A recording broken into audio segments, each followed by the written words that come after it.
Ultra Evil Media.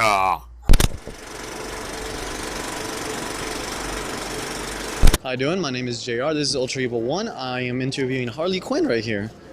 Is this your first con? No, not at all. Alright, what con is this for you? Oh, goodness. Probably 9 or 10. 9 and 10. Is this your first A-kon or is this... No, I haven't been in a couple of years, but I've been to A-kon in years past. Very cool, very cool. What brought you here? Like, what is something that always brings you back here, or what is something that you saw that you want to see? Mainly just getting to spend time with friends, because in my experience at Anime Con, some of them have things that set them apart from each other, but for the most part, an Anime Con is an Anime Con, but the friends are what makes it really special. Right. Sometimes they call them a conference, or just some things that you only see them. It's good to get connected. I understand that sometimes you make friends here and they don't stay connected, but it's very important to stay connected and hear that. And it's fun. It's fun that you find friends over here. It's a place that you can find someone who's the same as you, to the outside world. What is the coolest thing you've seen in a con? Oh, good. Any con or this con? Any con that you wish pops in your mind. Some of the cosplays I've seen are just ridiculous. Like people who build like the big Gundams and stuff. Oh. It's insane. I have no idea how they do it, and it's just amazing to look at. I remember last year in A-kon, there was someone who was dressed as a Dalek from Doctor Who, and I asked him, he's like, "Whoa, what's going on?" And she opened her capsule, and it's like, you see wires everywhere, and then it's like a little controller in there. Just was like, wow, how long did it take them? And it's like they said 6 months. 6 months getting everything ready. It was insane. And it's like every time you see these people just put all this money and effort just for show their creativity is amazing. Let's see, what is your nerdy thing? What is the thing that makes you just geek out like crazy? Batman in general, as you can probably tell from my cosplay. I'm a huge Batman nerd. In the anime world, there's a really obscure anime called Bakano that I absolutely adore, and if I see anything related to it, I'm just like, oh my god.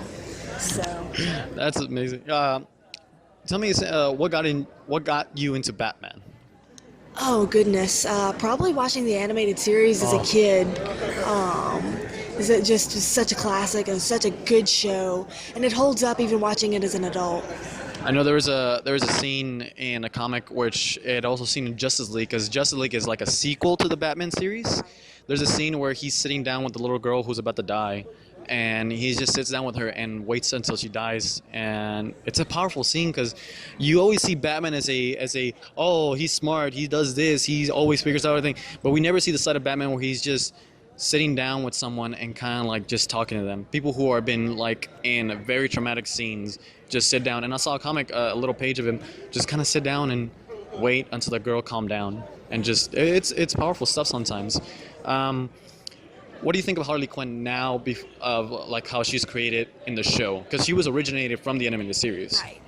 I really don't like what New 52 has done with the character.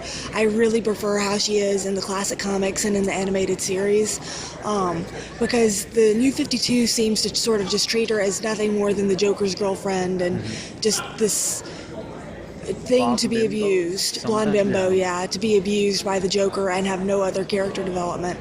And I just really hate that because she is a really deep character who has a lot of potential. I remember there was a episode specifically for her to show her origins and how she became Harley Quinn because of the Joker. And it's really cool when you see her, like, she could be a hero.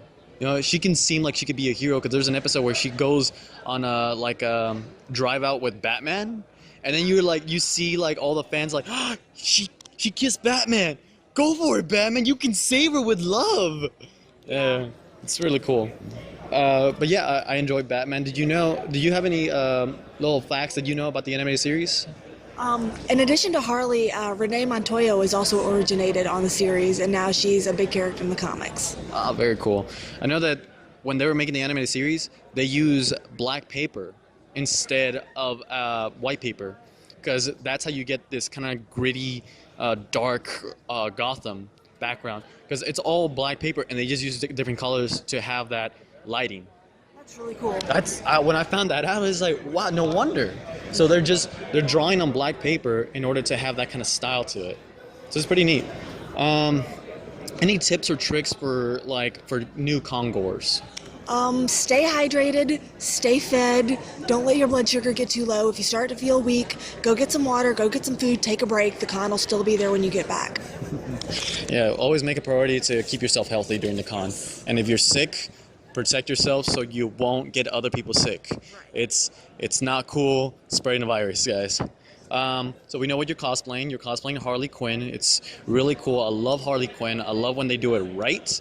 I really did not like the controversial thing where they were saying, hey, draw Harley Quinn in a suicide way, because they were trying to kill her off in one of the comics or something. Yeah, I remember that, and it was this huge ordeal because it was basically it was the writers being omnipotent and being like, we could kill you off if you don't do what we tell you.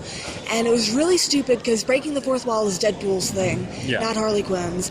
And in addition, it was just really insensitive to people who have struggled with suicide and suicidal thoughts. It was just really insensitive, and it was a giant mess. Yeah, I mean, with comedy, you expect something like idiotic like that, because it's comedy. Okay, I understand. But with Harley Quinn, I mean, she can do that, but it has to be more tame, much more not like in your face. Because I was really, really off about that. I mean, even though like a lot of times I'm okay with comedy, like you can make fun of anything or nothing, everything or nothing. That's me. But I did not enjoy that, It was just so weird. Because, whatever. But I do enjoy that when they do it right. I saw recently the Assault on Arkham one. Have you heard of that one? I've seen that one, and I liked it. Yes. That is the Suicide Squad movie that we deserve. Yes. That is, I don't know what DC's doing with the live action one. There's too many characters, DC. Too many characters. You're gonna make Fast and Furious, like where there's just characters we don't care about. They just make funny stuff. That's it. Come on, DC. We need hire the writers who do the animations. Come on. Yeah, I did enjoy her though there, and you can see like she's trying to kick Joker off, but it's sad that she always comes back to him. But it's just Joker. I love the idea that you're in the point of view of the Suicide Squad. Because I thought it was going to be like, oh, it's just Batman again doing something with the Suicide Squad. But no, it was just Suicide Squad there. And it's just... And Batman was a side character. That's cool. I really wished, I kind of wish that they did that with the live action one. To introduce a new Batman like that. Like Batflick. With him, like being there, it's like, oh, it's Batman. And they see him as a monster or like a mystery thing, That's pretty cool. But yeah, I'm glad that if you ever want a good Suicide Squad movie, Assault on Arkham. It's basically in the world of Batman the Arkham series from the video game. It basically is. Yeah, it is, yeah. Let's see. Can you give us a sample, like act out your character, or just talk about them? I mean, we already talked a lot about Harley, but give us a little sample that you like, or a line that you love that she says. What's the matter, Puddin'? Don't you want to rev up your Harley? Vroom, vroom. That scene was in the animated series. We had good shows back in the day. Oh god. Any tips or tricks for future cosplayers or cosplayers now? Just go for it. It doesn't matter if you're the wrong skin tone or the wrong body type or the wrong gender even. If you have a character that you love, go for it. Just work on it, work on it, work on it. Even if you don't have the right skills, you can get friends to help you. You can commission parts of it. That doesn't make you any less of a cosplayer. Just do what you love to do, especially if there's a character that means a lot to you. It's like cosplay is for everybody. Anybody can have fun with it. Wow. Yes, it is. It's for fun. Come on, guys. It's people who just love the characters and want to enjoy everything. Thank you very much, and have a wonderful A-kon 26. Hopefully I see you next year again. Awesome. Thank you so much. Thank you very much.